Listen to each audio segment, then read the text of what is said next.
Welcome to my channel.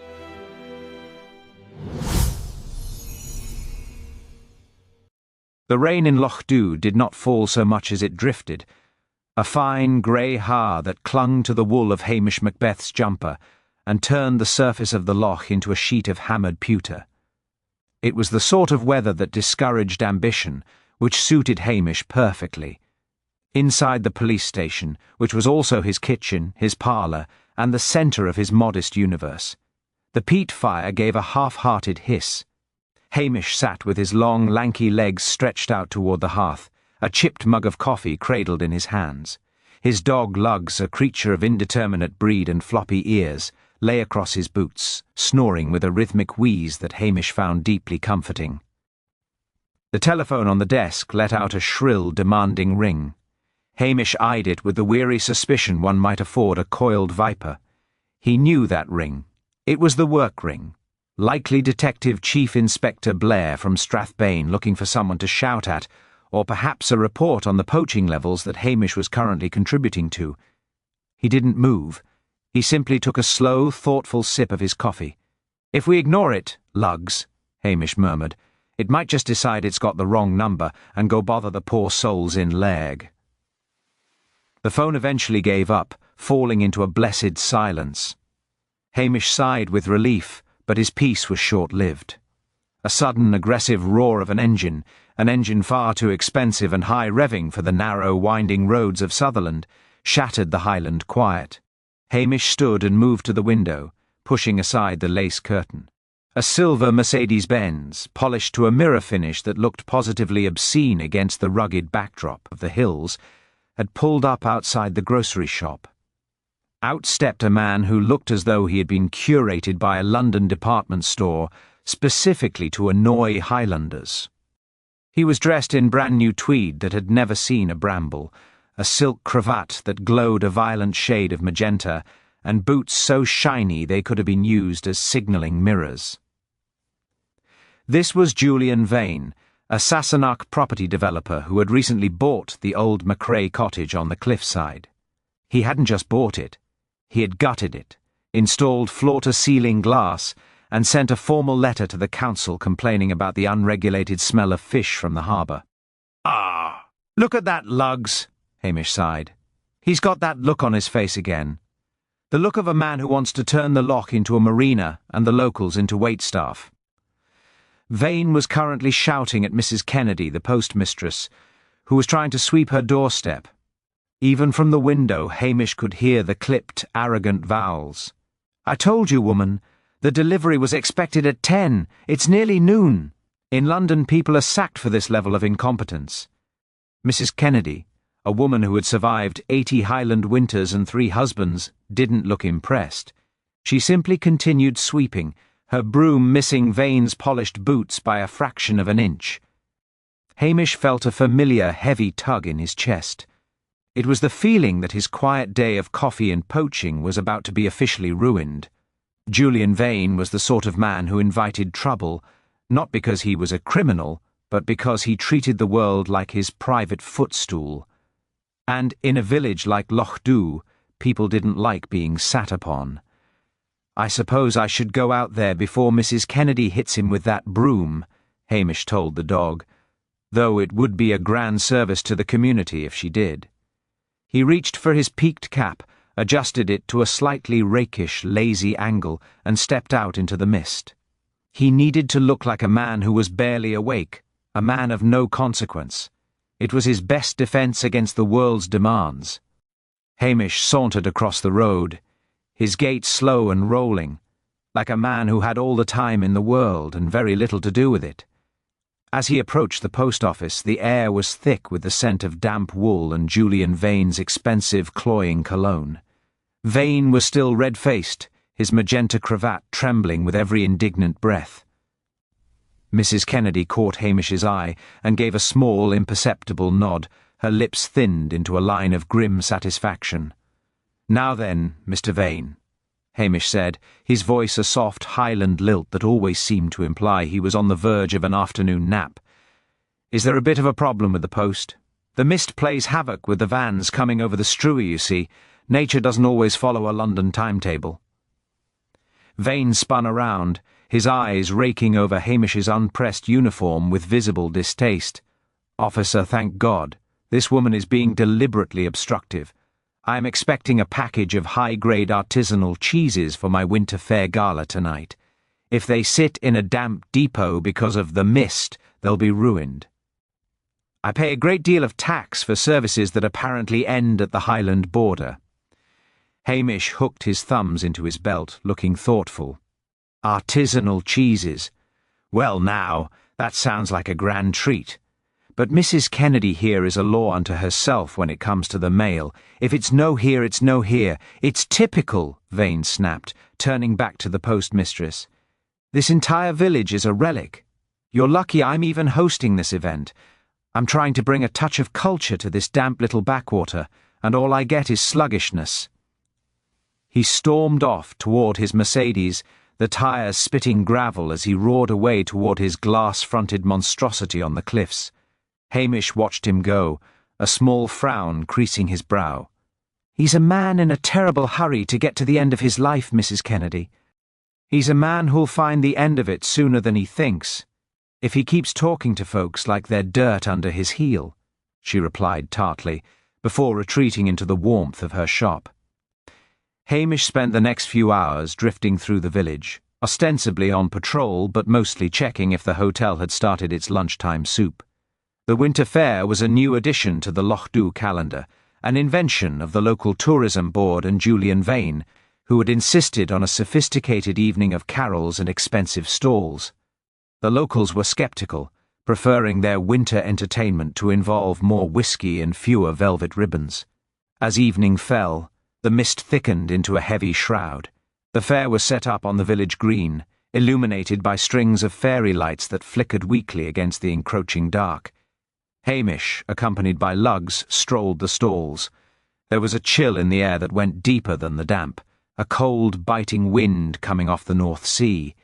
He saw Priscilla Halberton Smythe standing near the mulled wine stall, looking elegant in a long Barber coat, her blonde hair catching the light. She gave him a small, weary smile as he approached. "It's a bit much, isn't it, Hamish? Julian has insisted on real reindeer. They look miserable. Aye, they've a look of being trapped in a Sassenach's dream," Hamish agreed, accepting a plastic cup of lukewarm wine. Vane has a way of making even Christmas feel like a hostile takeover. The evening progressed with a forced cheerfulness. The villagers shuffled about, looking at overpriced candles and hand-knitted scarves they could have made better themselves. Julian Vane was everywhere, loud and demanding, correcting the placement of the carolers and complaining that the braziers weren't throwing enough heat. He had moved his gala to the centre of the green, under a large canvas gazebo that billowed in the wind. Suddenly, a scream pierced the sound of "Away in a Manger." It was a high, thin sound that cut through the chatter like a knife. Hamish dropped his cup and moved with a surprising fluid speed that belied his usual lethargy. He pushed through the crowd toward the back of the gazebo, where the shadows were deepest. Lugs followed at his heels, his hackles raised, a low growl vibrating in his throat. There, draped over one of the decorative hay bales Julian had insisted upon for rustic charm, was the man himself. Julian Vane was dead. The manner of his passing was particularly undignified. He was slumped forward, his face buried in a large ornamental bowl of his precious artisanal cheese dip. A silver-handled cake server, part of the deluxe catering set he had bragged about, was buried deep in the back of his neck, right through the silk of his magenta cravat. The bright pink fabric was now stained a dark, muddy crimson. A hush fell over the green, broken only by the sound of the wind whipping the canvas of the gazebo. Villagers thronged the entrance, their faces pale in the flickering fairy lights. Hamish knelt beside the body, his large hands surprisingly gentle as he checked for a pulse he knew he wouldn't find. Is he dead, Hamish?" someone whispered from the back. "Aye," Hamish said softly, standing up and looking around the small enclosed space. His eyes, usually so heavy-lidded and bored, were now sharp and observant. He noted the way the chair had been pushed back, the spilled glass of champagne on the grass, and a single muddy footprint near the rear flap of the tent, A footprint that looked suspiciously like a Wellington boot, the universal footwear of Loch Dhu. He's dead, all right, and someone's gone and ruined a perfectly good cake server to do it. His heart sank. This wasn't just a death, it was a murder in the middle of a village event. That meant the circus would be coming. It meant forensics, sirens, and most dreaded of all, the arrival of Detective Chief Inspector Blair. His quiet week of poaching and peace had just evaporated into the Highland mist. "Right then," Hamish announced, raising his voice to address the shivering crowd. "Nobody leaves the green. I want everyone to go to the hotel. It's warm there, and Mrs. McLean will put the kettle on. I need to secure the area." As the villagers began to shuffle away, talking in hushed, urgent tones, Hamish looked down at Vane. The man looked smaller in death, less like a titan of industry and more like a discarded doll. The arrogance was gone, replaced by a frozen surprise mask. "You should have stayed in London, Mr. Vane," Hamish muttered to the cooling corpse. "People there are used to being shouted at. Up here we've got a much longer memory for an insult." He pulled out his radio, his fingers cold. He knew that, once he made that call, his life would no longer be his own. Blair would arrive, red-faced and screaming, and the hunt for a killer would begin in earnest. But as Hamish looked at that single, muddy footprint, he knew that the answer wouldn't be found in a laboratory in Strathbane. It was right here, in the silences between the villagers' words and the long-held grudges of the glen. He just had to stay in Loch Dhu long enough to hear them. He keyed the radio. "Strathbane HQ, this is PC Macbeth at Loch Dhu. I've a code 1 at the village green." "Aye, it's a murder, and you better tell Chief Inspector Blair to bring his heavy coat.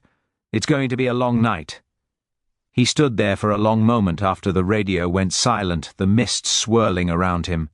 The winter fair was over, but the real mystery was just beginning to thaw out of the Highland ice.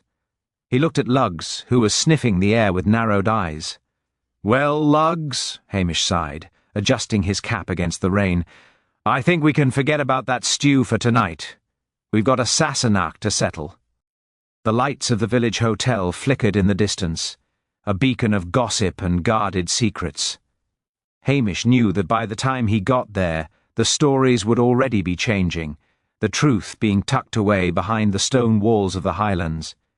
He began to walk, his long shadows stretching out before him, a lonely figure in a landscape that didn't take kindly to strangers, especially those who didn't know when to keep their mouths shut. The wail of sirens began as a faint, discordant pulse against the rhythmic crashing of the waves, eventually swelling into a cacophony that tore through the respectful silence of the Loch Dhu night. Hamish Macbeth stood by the entrance of the gazebo, his arms folded across his chest, watching as 3 police cruisers and a forensic van screeched to a halt on the rain-slicked grass, their blue lights strobing violently against the whitewashed cottages of the village. The lead car door slammed with a sound like a pistol shot, and out stepped Detective Chief Inspector Blair. He was a thick-set man with a face the colour of an overripe plum and a temper that was famously shorter than his stature. Following him were his 2 shadows, Detectives Anderson and MacNab, who already looked as though they would rather be anywhere else. Blair marched across the sodden turf, his shoes squelching with every step, his eyes fixed on Hamish with a look of pure, unadulterated venom. "Macbeth!" Blair bellowed, his voice echoing off the nearby hills. "I might have known. Every time a body turns up in this god-forsaken heap of heather, I find you standing over it looking like you've just woken up from a year-long hibernation. Why is this scene not properly cordoned? Why are there civilian footprints everywhere? I swear a trained monkey with a whistle would be more used to the force than you are." Hamish remained unmoved, his expression one of polite, vacant curiosity. "Good evening to you too, sir. The area is secured as best as can be managed in a gale. The villagers are all over at the hotel, out of the rain and where I can keep an eye on them. I thought it best to keep them together, rather than let them wander off to scrub their boots." Blair shoved past him, nearly knocking Luggs over. The dog let out a sharp, indignant yelp and retreated behind Hamish's legs. "I don't care what you thought, Macbeth. Your thoughts are a luxury the Strathbane police can ill afford. Move!" Blair entered the gazebo and stopped dead, his gaze falling upon the slumped form of Julian Vane.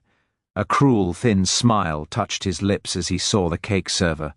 Good God, killed with a kitchen utensil. It's pathetic. It's small town and it's messy. Just like you, Macbeth. It's a silver-handled server, sir, Hamish pointed out mildly. Part of a set. Mr. Vane was very particular about his silver. Shut up, Blair barked. He turned to Anderson and MacNab, who were huddled near the entrance. Look at this. The victim is a wealthy outsider, a property developer. Clearly he was targeted by one of these local savages who didn't want their view of the sheep disturbed. It's a robbery gone wrong, or a disgruntled peasant taking revenge. Look at that footprint there, a Wellington boot. That's all the evidence I need. Half the village wears them, but I'll find the one with the freshest mud. Hamish cleared his throat softly. If I might suggest, sir, it's a bit of a strange way to rob someone. His gold watch is still on his wrist, and that ring on his pinky finger is worth more than my annual salary. And the cheese dip, well, it's an odd place to leave a man's head if you're in a hurry to flee. Blair spun around, his face deepening to a shade of violet that almost matched the victim's cravat. Are you telling me how to conduct a murder investigation, Macbeth? You, a lowly beat copper who spends more time poaching salmon than catching criminals. I've had enough of your Highland intuition. This is a forensic matter now. I want a list of every person who had a grudge against Varn, which, from what I hear, is everyone in this miserable village. We'll start with that old crone at the post office and work our way through every crofter until someone breaks. Mrs. Kennedy is 80, sir, Hamish said, his voice dropping an octave into a warning tone that Blair was too arrogant to notice. She's got a bad hip and a heart of gold, even if her tongue is a bit sharp. She's a suspect, Blair screamed. Everyone is a suspect. Now get out of my sight. Go and stand by the road and make sure no one leaves. Try to look like a policeman for once if the effort won't kill you.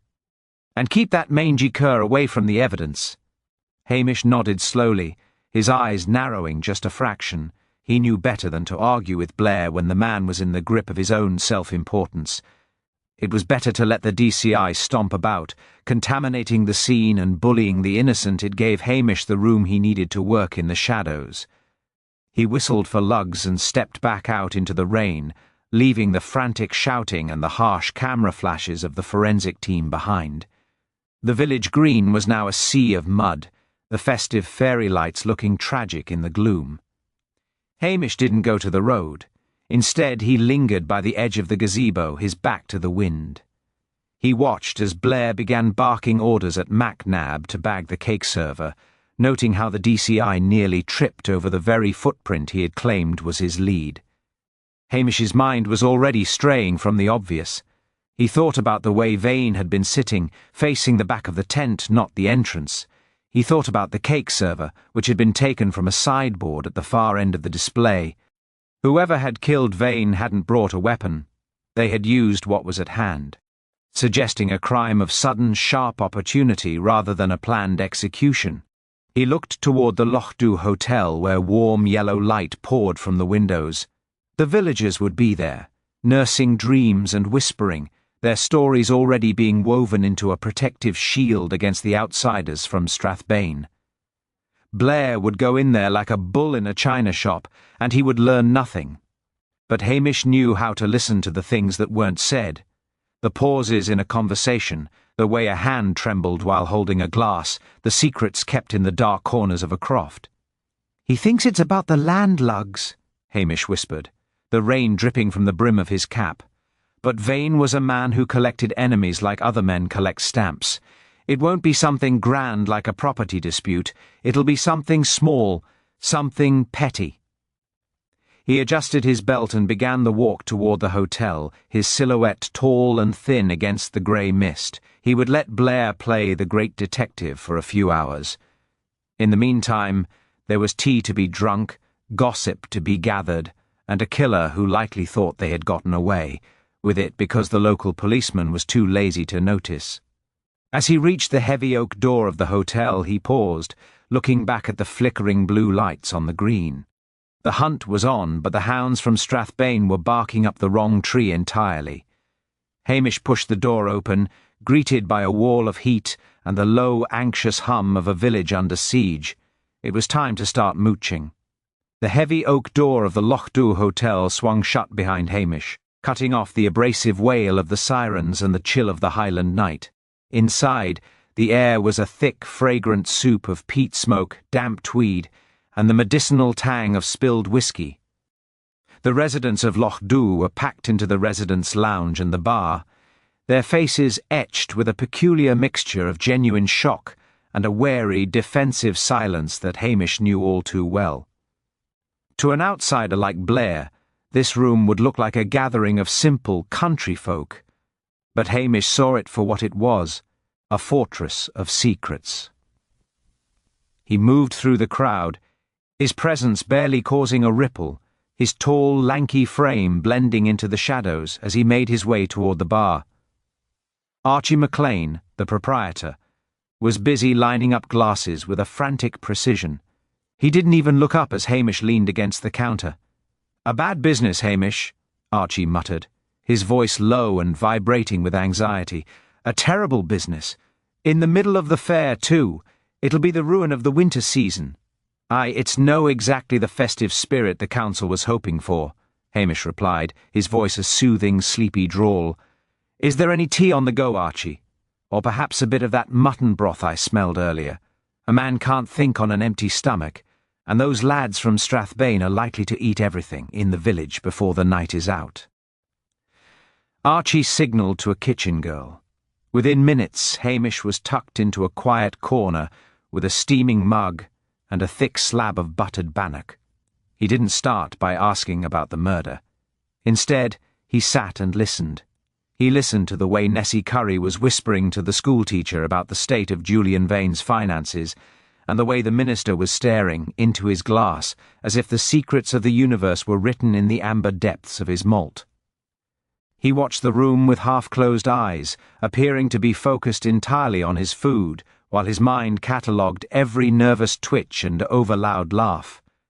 Eventually, he spotted Mrs. Kennedy sitting by the fire, her knitting needles clacking with a ferocious, rhythmic intensity.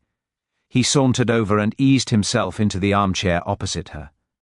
"That's a fine colour of wool, Mrs. Kennedy. A deep, bloody red. Very appropriate for the evening." The old woman looked up, her eyes sharp behind thick spectacles. "Don't you start with me, Hamish Macbeth. I've already had that shouting man from the city poking his nose into my business, asking where I was when the singing started. I told him I was right where I was supposed to be, trying to keep the wind from blowing the stamps off the counter." Hamish took a slow sip of his tea. "Blair has a way of making enemies out of saints. But you see things from that post office window, Mrs. Kennedy. You see letters coming and going. You see who's looking worried when the bills arrive." Mrs. Kennedy leaned in, the clacking of her needles momentarily ceasing. "Vane was a peacock, Hamish. But even peacocks have lice. There's been a lot of heavy envelopes arriving for him lately. Not the usual business stock, but private ones. Hand-delivered, some of them. And there was a girl. Not a local girl, mind. A skinny thing with hair the colour of a bruised plum. She was seen arguing with him behind the grocery yesterday. He looked like he wanted to throttle her, and she looked like she'd already done it to him in her mind. A girl with plum hair," Hamish mused, memorising the details. "And did you happen to see any of these hand-delivered letters? Or who might have been bringing them?" "I saw the Curry boy, the one who does the odd jobs for the hotel, heading up to the Cliff House with a blue envelope just this morning," she whispered. "He looked like he'd seen a ghost when he came back down. Ask him what was in that note, Hamish. If I were betting on the Grand National, I'd say Julian Vane was being squeezed." Hamish nodded his thanks and stood up, his joints popping. He caught sight of young Tommy Curry by the kitchen door, looking pale and clutching a dishcloth as if it were a life raft. Hamish didn't approach him directly. Instead, he meandered toward the kitchen, pausing to comment on the weather to anyone who caught his eye. When he finally reached the boy, he lowered his voice to a conspiratorial whisper. "Tough night, Tommy. I hear you had a bit of a run-in with the deceased this morning. A blue envelope, was it? The boy's eyes widened, and he began to tremble. He was a monster, Mr. Macbeth. He screamed at me. Said if I told anyone what was in the note, he'd have my father's croft sold out from under him. He said he had the papers all ready. And what was in the note, Tommy? Hamish asked gently. It wasn't a letter, the boy gasped. It was a photograph of a woman, but her face was all scratched with a pen, and on the back it just said, "The price has gone up." He turned white when he saw it. He looked terrified, Hamish. I've never seen a man with that much money look so small. Hamish patted the boy's shoulder and stepped back into the main room, his mind racing. So the arrogant Mr. Vane was a victim of blackmail. It changed the entire complexion of the case. It wasn't just a disgruntled local or a robbery. It was something calculated. Something that had been brewing in the cold Highland air long before the first fairy light was strung. He looked across the room and saw the heavy, red-faced figure of DCI Blair entering the hotel, his coat dripping onto the carpet, his mouth already opening to bark a fresh set of orders. Blair would look for a motive in a ledger or a bank statement, but Hamish knew the real motive was sitting right here in the room, hidden behind a scratched-out face and a blue envelope. He needed to find that photograph, and he needed to do it before Blair's heavy-handed tactics frightened the killer into striking again. But first, he had to deal with the inevitable explosion that was about to occur, as the DCI realized that the useless peasant had already learned more in a 20-minute tea break than the entire Strathbane task force had in 2 hours of forensics. Hamish settled his cap and prepared his most vacant, gormless expression. The mooching had been successful, but the real danger was just beginning to stir. The hotel's lounge erupted into a fresh wave of tension as DCI Blair marched toward the center of the room, his boots leaving muddy smears on the floral carpet.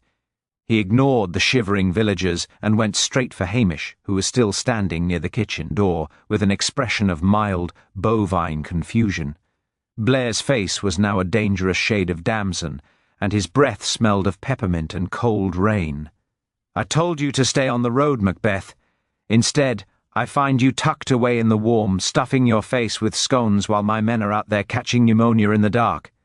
What have you been doing?" Hamish blinked slowly, the picture of professional incompetence. "Just making sure the witnesses are comfortable, sir. A cold witness is a silent witness, as they say. Though I don't think anyone says that now that I think about it. I was just having a small drop of tea to settle the nerves." "Your nerves are remarkably steady for a man whose career is currently circling the drain," Blair sneered.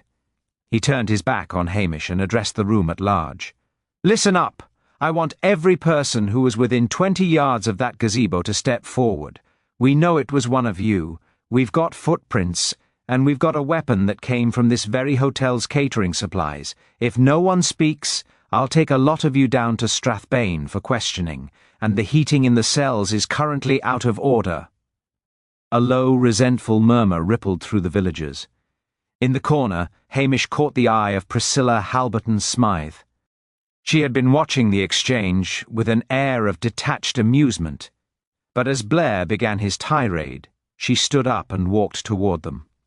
Her presence always had a way of quieting a room. She possessed the effortless confidence of the landed gentry that even a man like Blair found difficult to shout down. "Really, Chief Inspector," Priscilla said, her voice cool and refined. "Threatening to arrest an entire village for the sake of your own frustration seems a bit excessive, don't you think? It won't bring Julian back, and it certainly won't make the people here any more inclined to help you." Blair blushed, his chest bulging. "And who might you be, madam? Another local interfering with a police investigation?" "This is Priscilla Halberton Smythe, sir," Hamish interjected helpfully. "Her father is the colonel. You might have seen his name in local committee papers, or the invitations to the chief constable's annual shoot." Blair's eyes widened slightly, and he took a visible step back. The mention of the chief constable was like a cold douse of water on his rage. "Ah. Well, Miss Halberton Smythe, I'm sure you understand the gravity of the situation. A man has been brutally murdered. A man has been killed with a cake server, Chief Inspector." "It's hardly the work of a professional assassin," Priscilla replied. She turned to Hamish, her gaze softening. "Hamish, could I have a word? I believe I left something in my car that might be relevant to your paperwork." Hamish nodded and followed her toward the side entrance of the hotel, away from Blair's watchful, suspicious eyes. Once they were in the darkened hallway, Priscilla turned to him, her expression turning serious. "He's going to arrest poor Archie or one of the kitchen staff, Hamish. You know how he is. He needs a body for the books, and he doesn't care whose it is." "Aye, he's a man with a deadline and no imagination," Hamish sighed. "But what was it you wanted to tell me, Priscilla? You didn't bring me out here just to complain about the DCI's manners." "I saw her, Hamish," Priscilla whispered. "The girl Mrs. Kennedy mentioned. I was arriving at the fair just as the carols started. A young woman with dark, purple-toned hair was coming away from the gazebo. She wasn't running, but she looked triumphant. She was carrying a small blue evening bag that matched her coat. But here is the strange part. She wasn't a stranger. I've seen her before, at the Grouse Moor last season. She was working as a temporary server for the Vane party." Hamish leaned against the wood-panelled wall, his mind working through the implications. A server?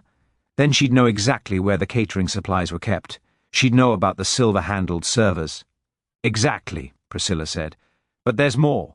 I overheard Julian arguing with a man earlier in the day, a man in a very expensive, very English suit, not a local. He was telling Julian that the girl was becoming a liability and that he should have settled the matter in London. Julian looked terrified, Hamish. He said he couldn't pay any more, that the Loch Dhu project had drained his liquid assets. So the price had gone up, just like the note said," Hamish murmured. "It's a blackmail ring, Priscilla. Vane wasn't just a victim, he was a link in a chain. And when the link started to break, someone decided to remove it. But who was the man in the suit?" Priscilla asked. "I didn't recognize him, and he wasn't at the fair later." "He'll be nearby," Hamish said, his voice tightening. "A man like that doesn't go far when there's money and blood on the line. He'll be waiting to see if the police catch the girl, or if the girl catches him." Priscilla reached out and touched his arm. "Be careful, Hamish. Blair is looking for a scapegoat, but these people are playing for much higher stakes than a village reputation. They won't let a Highland policeman stand in their way." "They don't know I'm a policeman," Hamish said with a ghost of a smile. "They think I'm just a lazy man in a uniform who likes his tea. It's a very useful thing, being underestimated. It gives you a clear view of the back of people's heads." He watched her walk back into the lounge, her stride purposeful. Hamish remained in the shadows for a moment longer, looking out the window at the rain. He had a girl with plum hair, a mysterious man in a suit, and a photograph with a scratched-out face. The puzzle was beginning to take shape, but the pieces were jagged and sharp. He needed to find that girl before Blair's sirens drove her into the hills, or before the man in the suit decided that a girl with a blue evening bag was a liability that needed to be settled permanently. He adjusted his cap, felt the familiar weight of his handcuffs against his hip, and stepped back into the fray. The quiet of Loch Dhu was long gone, replaced by a cold, calculating darkness that was far more dangerous than the winter mist. He had to move fast, even if he made it look like he was standing perfectly still. Hamish stepped back into the lounge just in time to see DCI Blair hovering over Archie McLean, the hotel owner. Blair's face was now so congested with fury that he looked as if he might spontaneously combust. He had his meaty finger jabbed into Archie's chest, backing the poor man against a display of vintage malts. "I've seen the delivery manifest, McLean. Your kitchen staff signed for these silver servers, and I've found a pair of muddy Wellingtons in your cloakroom that match the size of the print in the gazebo. You're coming with me to Strathbane, and by the time I'm done with you, you'll be confessing to the Loch Ness Monster's disappearances too." "But those boots belong to everyone, sir," Archie stammered, his eyes darting toward Hamish in a silent plea for help. "They're the house boots. Any guest or staff member puts them on to run to the bins or the green. They're not mine, specifically. Save it for the interview room," Blair roared. "MacNab, cuff him. We're wrapping this up. It's an open and shut case. of a local taking out a wealthy developer over a land dispute. Simple, clean, and I can be home in time for the late news. Hamish moved forward, his movements languid and seemingly aimless, as if he were merely looking for a place to set down his empty tea mug. He stopped just behind Blair and cleared his throat with a soft, apologetic rasp. "Excuse me, Chief Inspector, but I couldn't help but notice something about those boots you're so fond of. The ones in the cloakroom." Blair turned, his teeth gritted. "What is it now, Macbeth? I am in the middle of a breakthrough. Unless you have found the murder weapon's twin in your own kitchen, I am not interested in your observations on footwear." "It's just a small thing, sir," Hamish said, looking down at his own scuffed shoes. But the footprint on the green, the one by the back flap of the tent, had a very specific mark. A circular wear pattern on the heel, like someone who walks with a bit of a heavy tilt to the right. Now, I've just been looking at Archie's boots there, and they're worn straight across the middle. Archie's a very balanced walker, you see. Very steady on his feet, even after a dream. Blair glared at the boots, then Hamish. "A wear pattern? You're basing a defence on a wear pattern? It's mud, Macbeth. Mud doesn't keep a topographical map of a man's gait. And then there's the matter of the cake," Hamish continued, ignoring the insult. "The server was used to kill Mr. Vane, but it was wiped clean of everything except the blood. Now, if Archie had done it in a fit of rage over land, would he really have the presence of mind to polish the handle while standing over a corpse in a gale? Especially when he's left his house boots in the cloakroom for you to find so easily. It seems a bit too convenient for a man as smart as Archie." Blair's eyes narrowed. He hated it when Hamish used logic, mostly because it felt like being lectured by a slow-witted sheepdog. If it wasn't the publican, then who? "I suppose you're going to tell me it was a ghost from the heather. I think the person in those boots didn't want to get their own expensive shoes dirty," Hamish said, his voice dropping to a serious note that finally caught Blair's attention. "And I think if you look at the guest register for the holiday cottages down the road, you might find a name that doesn't belong. There's a girl with plum-coloured hair, so Priscilla saw her, and she wasn't wearing Wellingtons when she left the Green. She was carrying a blue bag." "A girl?" Blair scoffed, though his confidence was visibly wavering. What would a girl want with Vane? He was a property mogul, not a schoolboy. "Blackmail, sir," Hamish said clearly, loud enough for the room to fall into a deathly silence. Vane was being squeezed. There was a photograph. Tommy Curry saw it. A woman's face scratched out. "I suspect the Sassenach in the expensive suit Priscilla saw earlier is the one who really owns those boots with the tilted heel. The girl was just the delivery service, but I think she got tired of being the middleman." Blair looked from Hamish to the trembling Archie, then back to the boots. He could see his simple arrest evaporating. "Anderson, get down to the holiday cottages. Check the registers. And find out if anyone has seen a girl with purple hair and a man in a London suit. Macbeth, if this is another one of your distractions to protect your friends, I'll have your badge on a platter." "I'm sure you would, sir," Hamish said mildly. "But if you'll excuse me, I think I left my dog in the hall. He gets very restless when there's a killer wandering about." Hamish turned and walked away, his heart beating a little faster. He had bought Archie some time, but he had also tipped his hand. He knew the man in the suit wouldn't be at the cottages. A man like that would be somewhere he could watch the fallout, somewhere high and secluded. He thought of the old watchtower on the cliff, the one Julian Vane had planned to turn into a private viewing gallery. It was the perfect spot to wait for a girl to bring him the final payment, or to silence her if she became a liability. As he reached the door, he felt a draught of cold air. Someone had recently exited through the side fire door. He looked out into the darkness, the rain still falling in a steady, relentless drizzle. The red herring of Archie's arrest had been cleared, but the real hunt was shifting toward the cliffs. Hamish didn't wait for Blair's permission. He whistled low for Lugs, who appeared from the shadows of the coat rack, and together they stepped out into the night. He had to find the girl before the man with the tilted heel found her, and he had to do it without the heavy-handed help of the Strathbane police. The game was no longer about gossip and tea. It was about the cold, harsh reality of a Highland winter, and a man who had already proven he would kill to keep his secrets buried in the mud of Loch Dhu. He began to climb the path, the sound of the Atlantic crashing against the rocks below a grim reminder of how easily a body could disappear in a place like this. The path toward the cliffs was a treacherous ribbon of slick grass and crumbling stone, barely visible under the weak, watery light of a moon struggling against the clouds. Hamish climbed steadily, his breath coming in long, controlled plumes of white mist. Beside him, lugs moved like a shadow, his paws sure-footed on the terrain that would have sent a city man plunging into the Atlantic. The roar of the waves grew louder, a deep, rhythmic thrumming that seemed to vibrate in the very marrow of Hamish's bones. He wasn't thinking about property prices or land development anymore. He was thinking about the petty, jagged edges of human nature that led a person to drive a cake server into a man's neck.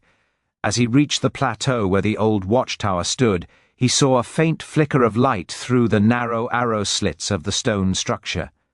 It wasn't the steady glow of a lantern, but the erratic blue-white pulse of a mobile phone screen. Hamish slowed his pace, crouched low and signalled lugs to stay. He approached the tower from the blind side, his back pressed against the cold, damp masonry. From inside he heard voices, sharp, desperate, and stripped of all the polite veneers that usually governed the interactions in Loch Dhu. "I did what you asked, Victor. I did it, and it's over." The voice belonged to the girl with the plum-coloured hair. She sounded young, breathless, and terrified. He wouldn't stop laughing at me. He said the photograph didn't matter anymore because he'd already signed the tower over to the holding company. He called me a little nothing, a little serving girl. "And so you decided to play the executioner?" a man's voice replied. It was a cold, cultured baritone, the kind of voice that sounded like it belonged behind a mahogany desk in a London skyscraper. This was the man in the expensive suit Priscilla had seen, Victor Sandys, Vane's silent partner and, as Hamish suspected, the true architect of the blackmail scheme. "You were supposed to just deliver the final demand, Sarah, not turn a village fair into a bloodbath. Now the police are everywhere, and that oaf of a chief inspector is looking for a scapegoat." "He's arresting the hotel man," Sarah cried, her voice rising to a frantic pitch. "I saw them through the window. We can just leave. You have the money, and Vane is gone. You're free of him." "Free of him, yes," Sandy said. And Hamish could hear the sound of footsteps, the heavy, rhythmic thud of a man who tilted to the right. "But I'm not free of you, am I? You're a murderer now, Sarah. And murderers are so very unpredictable. You've become a liability, just as Julian said you would." Hamish peered around the edge of the stone doorway. The tower's interior was sparse, smelling of salt and decay. Sarah was backed against the far wall, her plum-coloured hair matted by the rain, clutching the blue evening bag to her chest. Standing before her was Sandys. He had discarded his tailored jacket, standing in a crisp white shirt that looked ghostly in the dark. In his hand, he wasn't holding a cake server. He was holding a heavy iron sash-weight, likely salvaged from the tower's ongoing renovations. The motive clicked into place for Hamish. It wasn't about the grand vision of property development. It was about the sordid, narrow reality of a man like Sandys, using a desperate girl to squeeze his partner dry. Vane had discovered the betrayal, and the price going up wasn't a demand from an outsider, but Sandys' way of forcing Vane into a corner where he would sign over the remaining assets of the company. The girl had been the weapon, but she had been too effective, driven to a flash of vengeful rage when Vane had mocked her. Now Sandys was cleaning up the mess. "It's a terrible thing, greed," Hamish said softly, stepping into the doorway. Two figures in the tower froze. Sandys spun around, his eyes narrowing as they landed on the tall, unkempt figure of the village policeman. "Macbeth," he spat, the name sounding like an insult. "I should have known you'd be lurking in the dark. You've been a nuisance since the moment I arrived.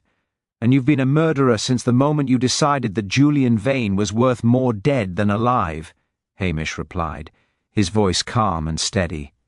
He didn't draw his baton. He simply stood there, his hands deep in the pockets of his salt-stained tunic, But it wasn't the money that did for him, was it? That was how you treated Sarah here.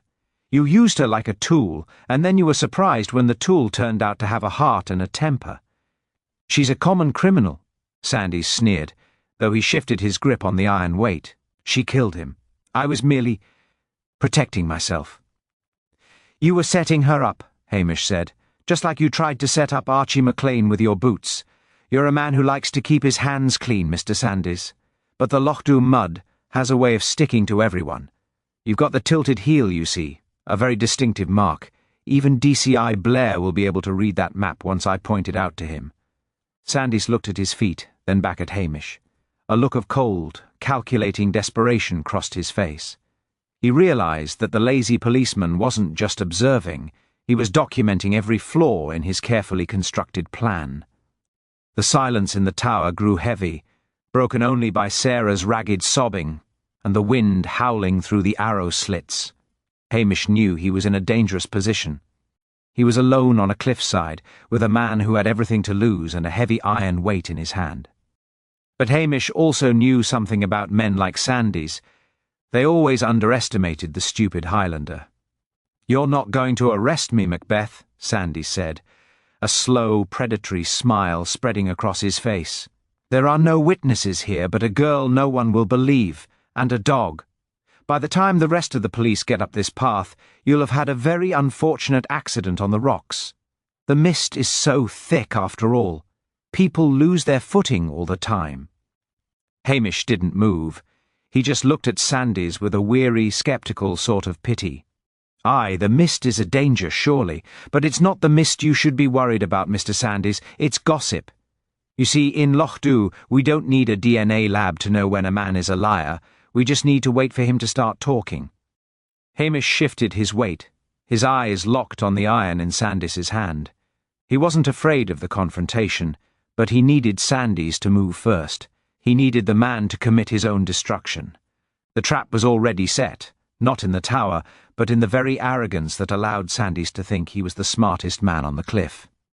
Hamish took a slow, deliberate step forward, his shadows stretching long and menacing across the stone floor. "Now then," he said softly, "are you going to come quietly, or am I going to have to ruin my good jumper tackling you into the dirt?"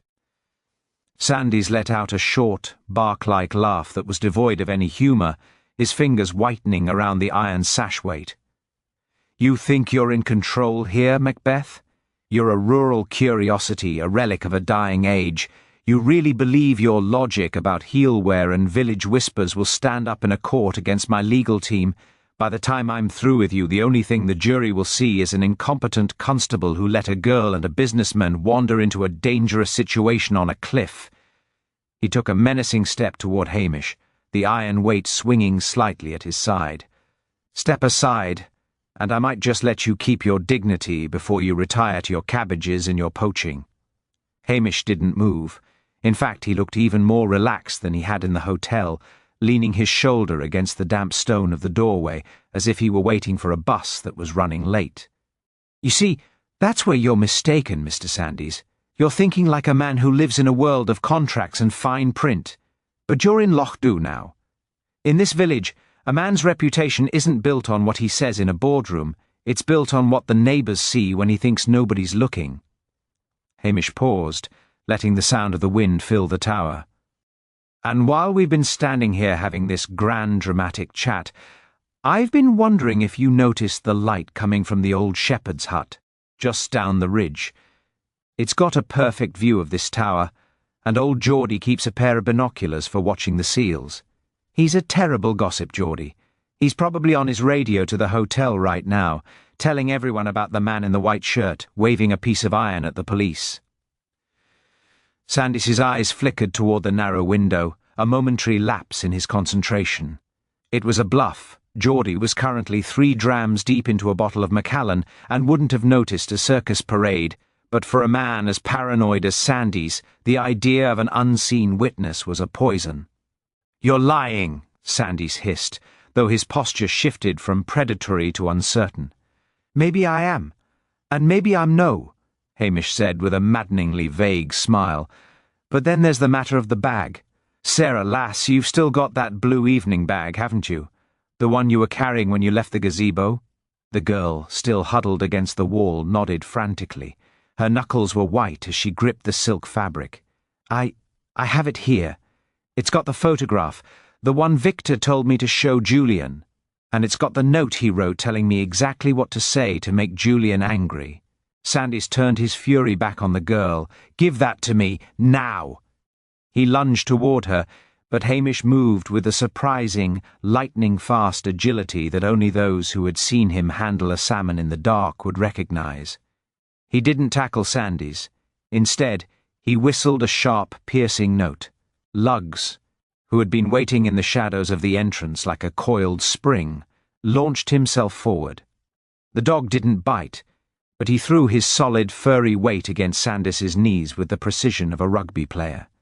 Sandys stumbled, the iron weight clattering harmlessly onto the stone floor as he went down.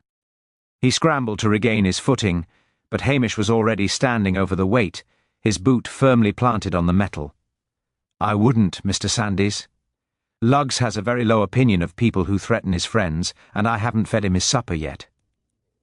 You set this up," Sandys gasped, his face now smeared with the grime of the tower floor. "You provoked me. I just gave you the rope to hang yourself, and you were kind enough to tie the knot," Hamish said mildly.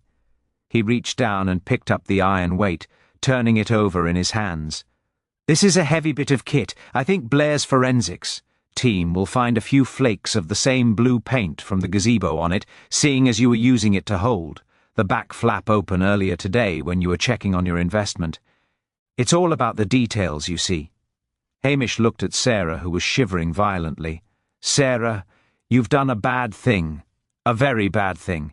But if you come with me now and tell the truth, all of it about the blackmail and how Sandys here groomed you into his little messenger, it'll go better for you. The Highlands have a way of being hard on murderers, but we've a soft spot for those who are pushed into a corner by a bully." Sarah began to sob again, but this time it was a release of tension. She stepped away from the wall, moving toward Hamish as if he were a lighthouse in a storm. Sandys, seeing his leverage disappearing, let out a snarl of pure hatred. "You're nothing, Macbeth. You're a failure in a cheap suit. You'll never make this stick." "Perhaps," Hamish agreed, his voice dropping back into its usual sleepy cadence. "But while you're worrying about whether it'll stick, I'm worrying about the walk back down. It's very slippery, and I'd hate for you to have an accident before DCI Blair gets to have his turn shouting at you. He's been looking for someone to blame all night, and I think he'll find you a much more satisfying target than poor Archie McLean." Hamish pulled out his handcuffs, the cold steel clicking with a finality that seemed to echo the crashing of the waves below. He didn't feel a sense of triumph. He felt only a profound weariness. The trap had been simple. Exploit the arrogance of a man who thought he was untouchable and the fear of a girl who had been used as a pawn. It wasn't the high-tech investigation Blair dreamed of, but it was effective. As he secured Sandys's wrists, Hamish looked out through the arrow slit. The lights of the village were still flickering in the distance, oblivious to the drama on the cliff. In a few hours the sun would rise over the Minch, the rain would turn to a light mist, and the people of Loch Dhu would begin the long process of turning tonight's events into a story that would be told over peat fires for years to come. And in every version of that story, the hero wouldn't be the shouting man from Strathbane or the clever developer from London. It would be the lazy policeman and his dog, who had seen through the shadows by simply knowing where to stand and when to listen. "Right then," Hamish said, nudging Sandys toward the door. "Let's get you back to the village. I believe there's a pot of coffee waiting for me at the station, and I'd very much like to get to it before the milk turns." He led his captives out into the night, the tall, ginger-haired policeman flanked by a broken man and a weeping girl, with a loyal dog trotting contentedly at the rear. The air was colder now, a true winter chill, but the darkness of the mystery had finally begun to lift, leaving only the long, slow walk home through the heart of the Highlands. He knew the confrontation was over, but the most difficult part, The bureaucracy of the arrest and the inevitable arrival of a red-faced Blair was yet to come. Still, as lugs gave a happy little bark against the wind, Hamish felt a flicker of satisfaction. Loch Dhu was safe once more, even if he'd had to miss his dinner to ensure it. He began the descent, his steps careful and measured, the master of his small, damp, and infinitely complicated kingdom. He had successfully navigated the egos of the outsiders, but now he had to prepare for the final act, ensuring he didn't look too good in the report. After all, a promotion was the one thing Hamish Macbeth feared more than a killer in the dark. The descent from the cliffs was a slow, grim procession that required every ounce of Hamish's concentration. The wind had shifted, now coming in sharp, icy gusts that threatened to upend the small group as they navigated the narrow, slick path. Sandys, his hands bound behind his back, stumbled frequently, his arrogance replaced by a sullen, vibrating rage. Sarah walked in a daze, her hand occasionally brushing against Hamish's sleeve as if to ground herself in the reality of his solid, tweed-clad presence. Lugs scouted ahead, his tail low but his ears pricked for any sign of the search parties Blair would undoubtedly have sent out, once he realized his local constable had vanished into the night. As the lights of Loch Dhu grew larger and the roar of the sea faded into a dull thrum, Hamish could see the silhouette of the village hotel. It was surrounded by a swarm of blue lights and the frantic movements of uniformed officers. "Listen to me, both of you," Hamish said, his voice barely a whisper against the gale. "When we get down there, Chief Inspector Blair is going to be very loud. He is going to want to take charge of this entire situation as if he were the one who climbed the cliff and found the truth. Let him. Sarah, you stick to the story we discussed, the truth about Sandys and the blackmail. And you, Mr. Sandys, I'd keep that sharp tongue of yours tucked away. Blair doesn't have my patience for city manners." Sandys spat into the mud but remained silent. They reached the edge of the village green, where the ruins of the winter fair looked like a sodden graveyard of festive ambitions. Almost immediately a shout went up. DCI Blair, his face now a magnificent shade of bruised plum, came charging across the grass, followed by MacNab and Anderson. "Macbeth, where the devil have you been? I've had men scouring the harbour and the road to Lairg. I was about to report you missing, or at least suspended for gross dereliction of duty." Blair stopped short as his flashlight beam hit the bedraggled trio. He looked at the handcuffs on Sandys, then at the weeping girl, and finally at the iron sash weight Hamish was carrying like a trophy. "What is this? Who are these people?" Hamish adopted his most vacant, slightly confused expression, blinking rapidly in the glare of the torches. "Oh, thank goodness you're here, sir. I was just out for a bit of a walk to clear my head. The coffee in the hotel was a bit strong, you see, and I happened to stumble upon these two having a bit of a disagreement up by the old watchtower. It seems Mr. Sandys here was trying to help the young lady with her luggage, but things got a bit confused." Blair's eyes narrowed as he approached Sandys. "Sandys? The developer's partner? And who is the girl?" "This is Sarah, sir," Hamish said, looking down at his boots. "She was a server for Mr. Vane. It turns out she's got a very interesting story about a blue bag and a certain photograph. And Mr. Sandys here, well, he seems to have the very same shoes that made that footprint you were so keen on, sir. The one with the tilted heel.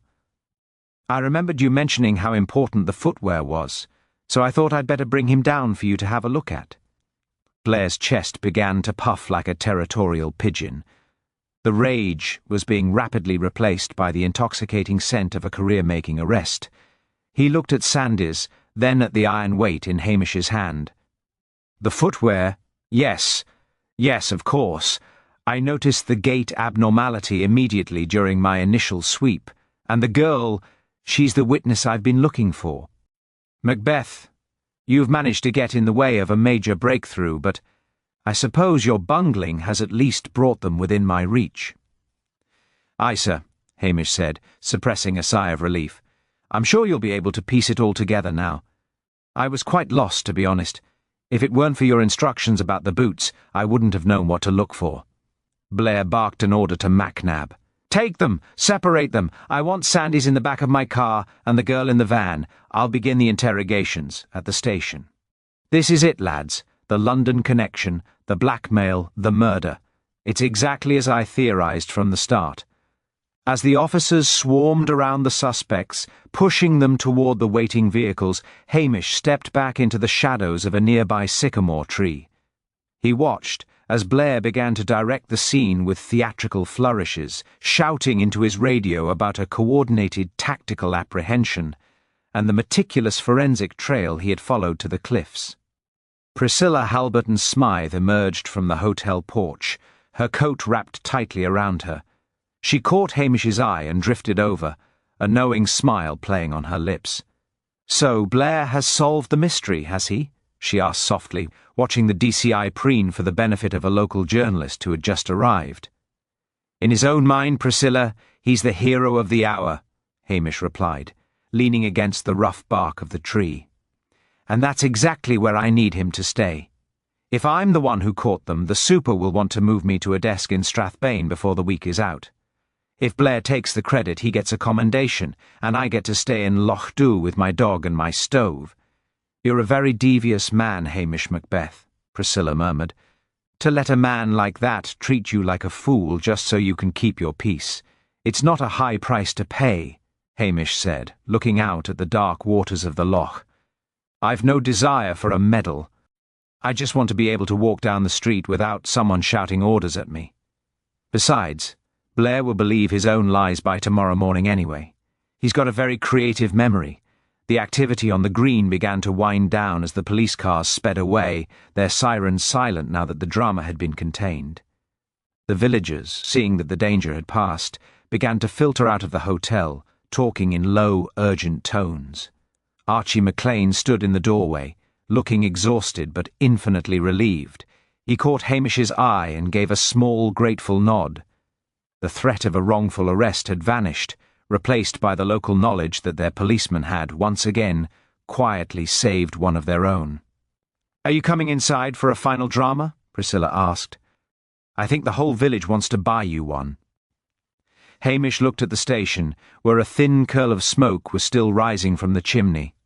He thought of his quiet kitchen, the bag of potatoes he needed to peel, and the comfort of a chair that didn't have a DCI hovering over it. "I think I'll pass tonight, Priscilla.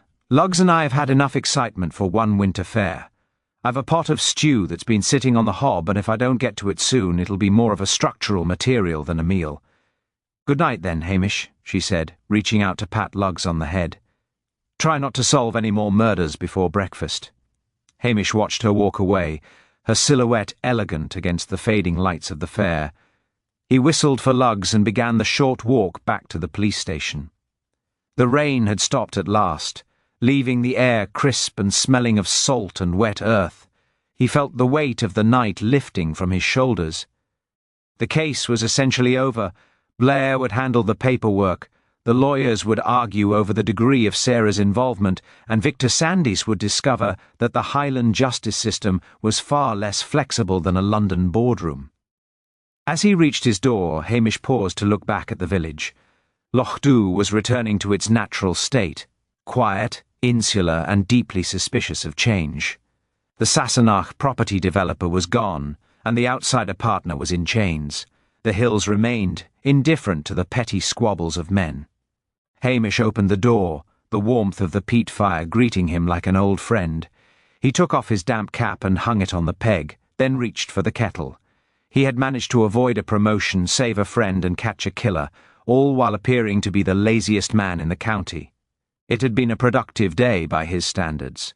He sat down in his armchair, Lugs flopping onto his feet with a contented sigh, and listened to the blessed, beautiful silence of a Highland night. The winter fair enigma was solved, and for Hamish Macbeth that was more than enough.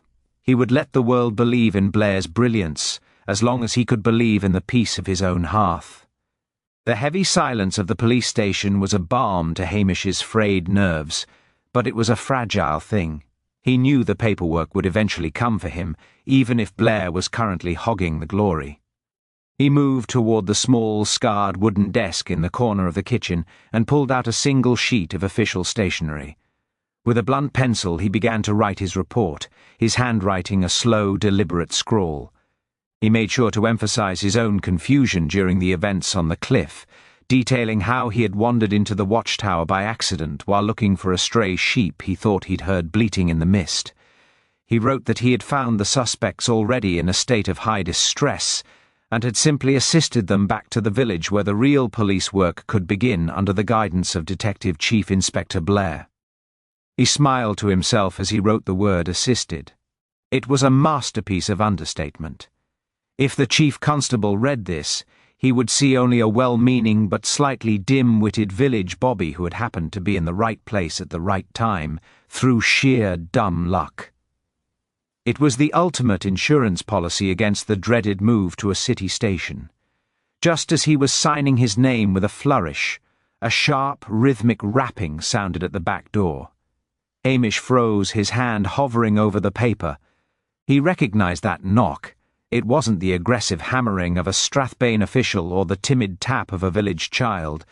It was the steady, authoritative knock of the local minister, Mr. Wellington. Hamish sighed and stood up, his joints protesting the movement. He opened the door to find the minister standing in the shadows, his face half hidden by a heavy wool scarf. "It's late, Minister. I'd have thought you'd be in bed, praying for the souls of the departed and the sanity of the living. I've been doing plenty of that tonight, Hamish," Wellington replied, stepping into the warmth of the kitchen without waiting for an invitation. He looked at the report on the desk, and then at Hamish, his eyes shrewd. "I saw you coming down from the cliffs. I saw the way you were holding that iron weight. You didn't stumble upon anything, did you?" Hamish busied himself with the kettle, refusing to meet the man's gaze. "The mist plays tricks on the eyes, Minister. I'm just a man doing my duty, however clumsily.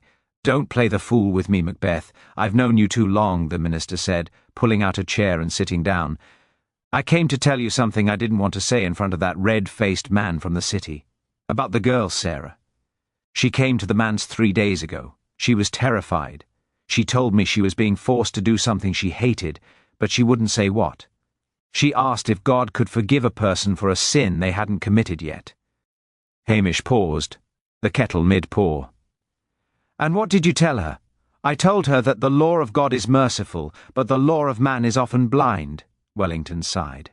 "I think she meant to kill herself, Hamish, not vain. But when she got to that gazebo and saw the man who had been making her life a misery, something broke. I don't think it was premeditated. I think it was the weight of the Highlands coming down on her all at once." "Aye," Hamish murmured, finally setting the kettle down. "It's a heavy place for those who aren't built for the silence." Sandys knew that. He picked a girl who was already on the edge and gave her a shove. He's the one who truly killed Julian Vane. She was just the instrument he chose. They sat in silence for a while, the only sound the ticking of the clock and the soft snoring of lugs. The minister eventually stood up to leave, pausing at the door. "Blair is telling the reporters that he found a secret ledger in Sandys's car that proves the whole conspiracy. He's already calling it the Loch Dhu sting. I suppose you're fine with that?" "I'm more than fine with it, Minister," Hamish said, a genuine smile touching his lips. "The more he talks, the safer I am. If he wants to be the hero of a sting, he can have it. I'll settle for being the man who knows the truth." After the minister left, Hamish finished his coffee and sat back in his chair. The night was truly over now. The villains were in custody. The innocent were safe, and his own quiet life remained intact. He looked at the pot of stew on the stove, which had thickened into a rich, savoury mass. He ladled a generous portion into a bowl, the smell of onions and mutton filling the room. It was the taste of home, the taste of a victory that nobody would ever celebrate with a parade. He reflected on Julian Vane. The man had come to Loch Dhu wanting to change it, to mould the rugged landscape into something polished and profitable. He had viewed the locals as scenery, as obstacles to be moved or ignored. In the end, it was the very things he had dismissed: the local gossip, the small-town grudges, and the quiet observation of a lazy policeman that had defined his end. The Highlands didn't change for the likes of Vaughan or Sandys. They simply waited, their grey mists and cold winds eventually stripping away the pretenses of those who thought they were masters of the earth. As he finished his meal, Hamish felt a deep sense of contentment. He'd played the game and won. He'd navigated the arrogance of the Sassenach, the incompetence of his superiors, and the darkness of a human heart, all without losing his sense of self. He stood up, stretched his long arms toward the ceiling, and whistled for lugs. "Come on, then. Let's get to bed. Tomorrow there'll be a whole village wanting to know why the police cars were screaming, and I'll have to practice my most surprised face." He turned off the light, leaving the kitchen in the soft, flickering glow of the dying fire. The station returned to its natural state of peace, a small outpost of order in a wild, unpredictable land. Out on the loch, the water was calm, reflecting the stars that had finally emerged from behind the clouds. The winter fair Enigma was a closed book, its pages filled with the folly of men and the enduring quiet wisdom of the hills. Hamish Macbeth climbed the stairs to his small bedroom, his heart light, ready to sleep the sleep of a man who had successfully remained exactly where he wanted to be. The world could have its headlines and its promotions. Hamish had his tea, his dog, and the salt-sweet air of Loch Dhu, and for a man like him, that was a fortune far greater than any property developer could ever dream of. He closed his eyes as the first hint of dawn began to touch the peaks of the Quillins, knowing that when he woke, the village would still be there, and he would still be its keeper, hidden in plain sight. The following morning, the sun rose over Loch Dhu with a clarity that seemed to mock the previous night's chaos. The ha had lifted, revealing a sky of brilliant, biting blue and a landscape scrubbed clean by the rain. Hamish was up early, not out of a sudden burst of professional zeal, but because Lugs had insisted on a walk to the harbour to investigate the lingering sense of the fair. As they neared the hotel, Hamish spotted the familiar black sedan of DCI Blair idling near the pier. The man himself was leaning against the bonnet, looking remarkably smug for someone who hadn't slept, clutching a copy of the early edition of the Strathbane Gazette. The headline, though hastily printed, screamed, "Police crack Highland blackmail ring, Chief Inspector Blair foils cliffside escape." "Ah, Macbeth," Blair called out, his voice booming with a condescending warmth that was almost harder to bear than his shouting. "I'm just heading back to headquarters. There's talk of a press conference at noon. The super is over the moon. It seems my theory about the professional outsider connection was spot on. Sandys has been singing like a canary all morning, trying to pin the actual blow on the girl, but I've got him on the conspiracy and the tampering. He's finished." "That's grand news, sir," Hamish said, leaning against a stone wall and looking appropriately awestruck. "A press conference and all. You'll be needing a fresh shirt, I expect." "I've got 3 in the car, Macbeth.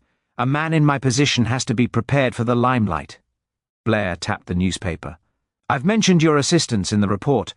I told them you were instrumental in securing the perimeter and providing local transport for the suspects.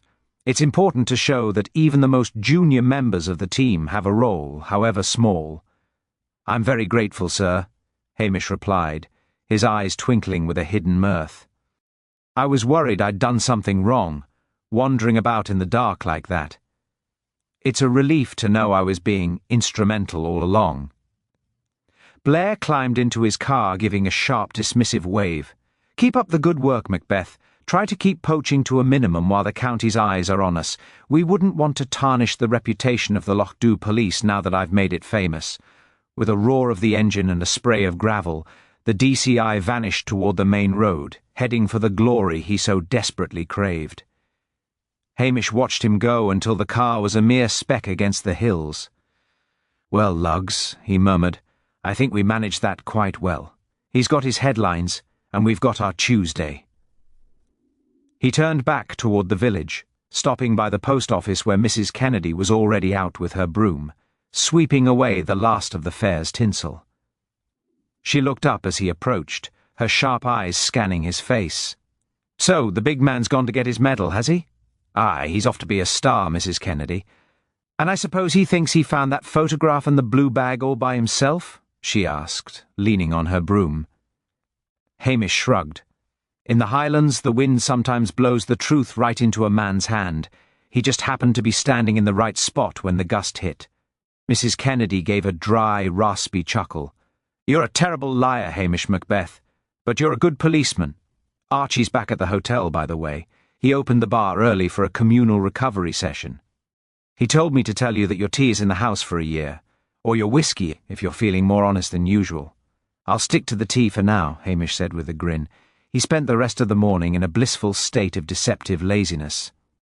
He checked the moorings at the harbour, chatted with the fishmonger about the price of herring, and shared a piece of shortbread with Priscilla, who was overseeing the dismantling of the reindeer pen. The darkness of the murder had already begun to settle into the village's collective memory, becoming just another layer of history in a place that had seen centuries of tragedy and triumph. The Sassenach developer and his greedy partner were gone, and the village had closed ranks once more, its peace restored not by the force of law, but by the weight of its own endurance. By the afternoon, Hamish was back in his kitchen. The fire was roaring now, and the scent of fresh coffee replaced the lingering damp of the winter mist. He sat at his table, the local paper spread out before him, but he wasn't reading the headlines. He was looking at a small, handwritten note Sarah had left for him at the station before she was taken away. "Thank you for seeing me," it said simply. Most people just saw the uniform or the girl. Hamish folded the note and tucked it into a drawer. He knew the legal system would take its course, but he also knew that he had given her a chance to be heard, and in the Highlands that was sometimes the only justice one could hope for. He picked up his mug and walked to the window. The loch was still, a perfect mirror for the mountains. He felt a deep, resonant pull of belonging.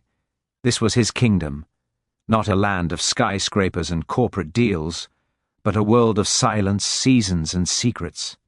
He had successfully avoided the promotion that would have taken him away from it all, and for that he was truly grateful.